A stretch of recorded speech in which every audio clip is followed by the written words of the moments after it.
Hey you guys, it's Brandy Chanel. Welcome back to my channel. Welcome to your Love and Marriage Huntsville Season 3 episode 4 review. Without further ado, let's get into it.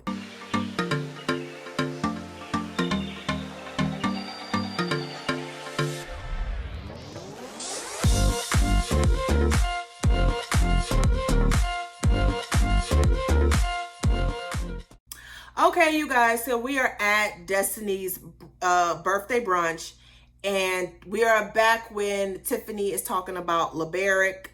And Destiny, gets up or whatever, and has a moment. I'm kind of annoyed with Melody because I'm like, Melody, shut this shit down, okay? And I saw Melody's response on Melody's response to the scene on social media. She posted some long IG posts. But my whole thing is you should have shut it down because no one wants to talk about their divorce on their birthday, especially when it's fresh, and especially when they just had a baby, and especially when they've only been married for like a couple minutes. Okay, no one wants to talk about that. So let's shut the shit down. Okay, that's why, and I had put in my notes, why didn't Mel shut that down? Destiny says that her marriage didn't last as a result of the pandemic. I call BS because it seemed like when LeBaric and Destiny first hit the scene, there was some stuff in their marriage that just wasn't right from jump. So I don't want to necessarily blame it on just the pandemic. I think the pandemic was like the stamp, like this shit ain't working. We need to just keep it moving. Marcel comes to Houston, and is it just me or Marcel sometimes be wearing outfits that don't match the shape of his body? Like, Marcel's real top heavy, like he's real thick, and his legs real little, so he shouldn't wear like skinny stuff, like them skinny pants he was wearing and them shoes. Like, he shouldn't wear that. That don't match his body, but whatever. So he go upstairs, knock on the door, and Tish come out in her lingerie, and she's looking good, and he says she look good and he'll take it.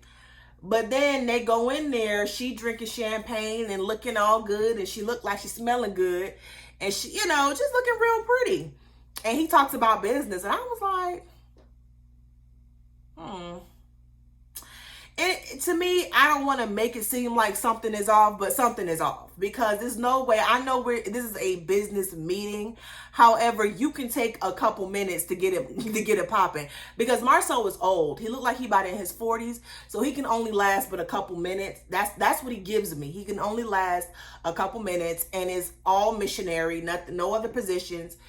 He gonna be in and out. So he could have took a couple minutes, to get to crack Tish's back real quick. I'm spitting. to get her whipped up or whatever the case may be. But he just talking business, and it's real. It's like a downer.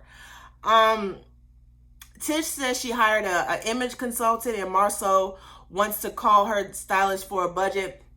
I was proud of Tish when she shut that shit down, saying, no, you don't need to call nobody. Like, you don't need to call my image consultant for about nothing. You tell me and I tell her. That's how that works. And I'm glad she kind of shut that shit down. Kimmy talks to Maurice about Tiffany revealing that monster vaping in the bathroom. So Maurice goes on this tangent, if you're going to talk about, my son, so let's talk about your son. It Tiffany sounds like somebody I'm not going to like. That's a stigma that, he hasn't done a whole lot of bad things. He's never been suspended and this, that, and the third. But I'm just like, first of all, let me just say this. I feel like that rant was to deflect from the fact that he did not tell Kimmy, so that she had to find it on the street. And from this episode, I think that Maurice does not consider Kimmy's feelings. As a matter of fact, I think because Kimmy is so understanding, is so mature, is so she's the one always taking the high road. I think a lot of people, to include Maurice, they take advantage of that. like I said, she's the most mature. To me, at least, she's the most mature out of the whole cast. So I think sometimes people just take advantage of that. And they sit up here and they say, oh, Kimmy got it. Kimmy can handle it. Or, Kimmy can bow down to my needs because she takes the high road anyway. So why not, why do I have to compromise with Kimmy? And I think Kimmy is getting to the point where she's kind of tired of it. Like, she's like, I'm done with this. I'm tired of the Scots, everyone taking advantage of me. So I think she's to that point. Then they get into the conversation about him being unbalanced, okay? And that he's been unbalanced for a while. And I feel like I get the feeling that Maurice and Marceau, because they think they know it all, they feel like they can't be told nothing. Like, that's just what I get from you. Like, I feel like they can't be told when they're wrong. They're above receiving opinions or suggestions. And so they feel like, I think when him and Kimmy are talking, he hears her, but he ain't hearing her. He ain't listening. He don't care. He's dismissing everything she says. And he just feels like he's right. And a lot of times he's not. Tish and Marceau are meeting with Uncle Mike and his wife. I forgot her name. Uncle Mike and Linda, something like that. And they talk about Scott Manor. It's kind of like, during this whole conversation, it's kind of like they're having it's like 3 adults at the table and then Tish. Because she starts, saying, well, is it my, ideas that are holding up Scott Manor? And then, it's like a tit for tat thing. It's just real stuff that really don't matter. I feel like Marceau doesn't like to be held accountable for stuff. Just a lot like Maurice, and we're going to talk more about it. We're going to talk more about it throughout the review, but it feels like, with Maurice and Marceau, like I said before, they think they know everything, and when they're wrong, they don't want to admit that they're wrong, and they don't want to take accountability. It's always the other person. Oh, well, I did this. Oh, the other person. Like, that's what I get from them. And, and that's what I kind of got from him when he was talking to his Uncle Mike. And they were talking about everything going on with Scott Manor. It's like, can you take accountability for something? Like, if y'all wasn't doing all this extra stuff, it would be done. So it's not just me, it's y'all too. Like, take accountability. And then they start talking about Maurice building a home on Scott Manor. And pretty much he's not building a home on Scott Manor because Kimmy ain't trying to be with them. Okay, she's not trying to be nowhere near y'all. She already tired of her husband. She be damned if she be around Marceau and Tish. So she not trying to be around y'all right now. But their whole concern is trying to build something that they are going to build a house bigger than Tish and Marceau. And I'm just like, this is so childish. Like, is this a business meeting? Because this is real childish right now. But anyway, Kimmy and Jalen are working on a project together. From what I got, it sounds like they bought property together. I don't know if it's his condo or it's something that they bought together and they're about to flip it. But they bought a condo together. And it's a project that they're going to work together on. And they talk about Marceau and Black. So Jalen is basically saying what I'm saying this whole interview, that they don't want to take accountability. They tell them, Jalen is telling them what they need, and they are not executing what he needs. And then when something goes wrong, it's Jalen's fault after he already told you what he needed. And I think it's really because they don't know what they're doing, right? They've never ran a restaurant before. They never ran a nightclub before. So just like you learning, they learning. But the problem is, they don't want to take responsibility. They don't want to take responsibility for the F-ups or the screw-ups. but they want to get all the glory in the success of the business. And that's just not cool. It's not cool. I feel like Marcel be making all these damn Martin Luther King speeches, and it's like, okay, I need you to do something. Like, I need you to do something. Jalen is really expressing his frustration. Like, he's always at the bar, the cigar lounge, 6-7 days a week. He has no time off to do what he want to do. And, in order to do this project, it's going to require a lot of his time, but he's always at the place by himself. And, just to get blamed for everything and not being appreciated. And then didn't they say something about Marceau giving him a percentage of the business? And it's like, okay, they never really discussed that. I think I said it in my last video, and I'm seeing some comments out there about it that, I think he hired Jalen because, he didn't want to pay him the regular amount that any other general manager would get paid. That's what I really think it is. I'm just saying. Kimmy says she believes that Marceau is setting Jalen up to fail. I agree. So Black opened in Houston, Texas. I don't know what happened, but it was like a camera, and the cast from Ready to Love, I don't watch Ready to Love, but one of the young ladies was wearing a red dress, and her and Marceau had like a little exchange. It was like, hey, how you doing? I'm good. Hey, how you doing? I'm good. Tish sees it, and she immediately goes up to him, and then they talk on the balcony, and she's crying. I'm like, what the fuck are you crying about? Like, what are you crying about? And I think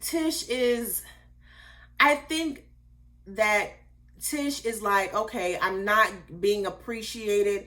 I'm not getting the attention that I need from my husband. And so any and everything that he does is going to make me insecure. And that's what I'm thinking she's going through, because it's like, it wasn't that deep. It wasn't that deep. And she said, well, she was eyeing you. I had to snatch you up. I'm like, eyeing him?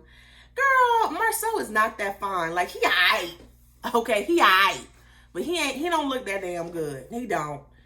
I don't know. It just, to me, it's like you doing too much. You just really doing too much. What is going on? Like, it wasn't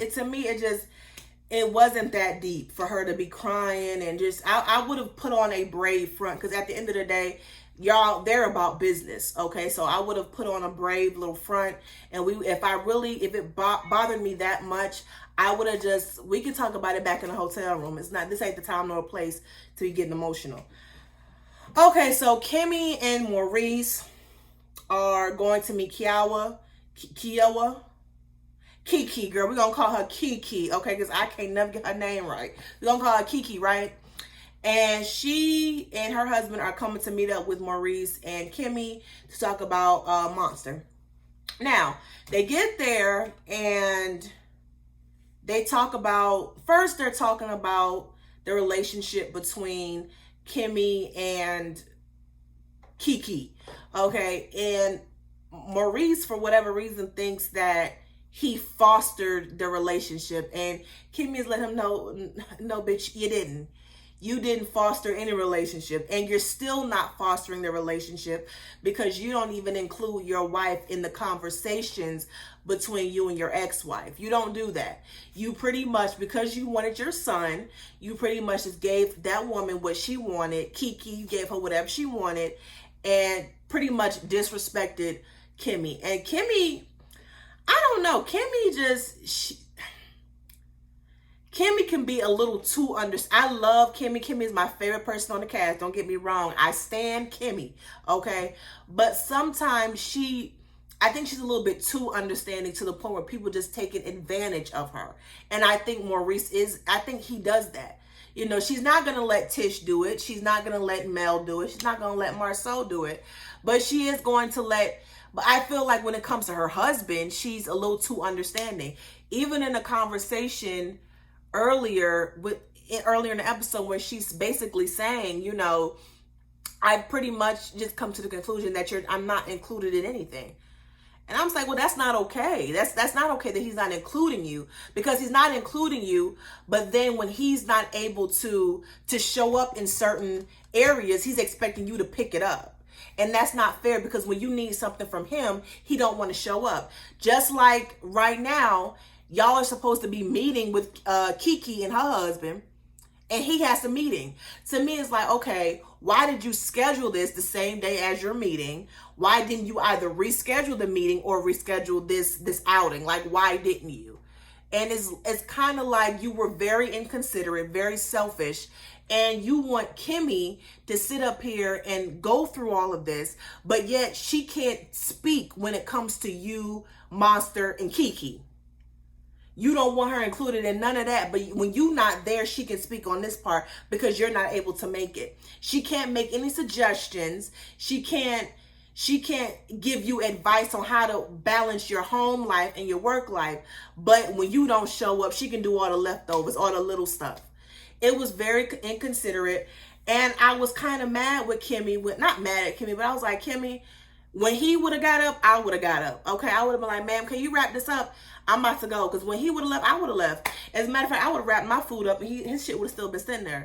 We not finna play this game. We is not finna do that. Like, I felt that was very extremely selfish on Maurice's part.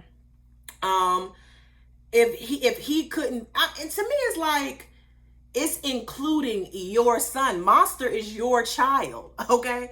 He's your child, not Kimmy's. He's Kimmy's stepson, but you the daddy, okay? To me, it's funny how she can't make any decisions, give you any advice, but when it's something you can't do, then she can pick up the leftovers. That makes no sense to me. It was extremely selfish, and that's what it was. That's it, you guys. I think next week we see Destiny and Mel kind of go head to head. But that's it, you guys. That is it for Love and Marriage Huntsville.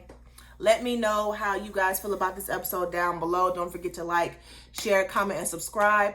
Until then, toodles.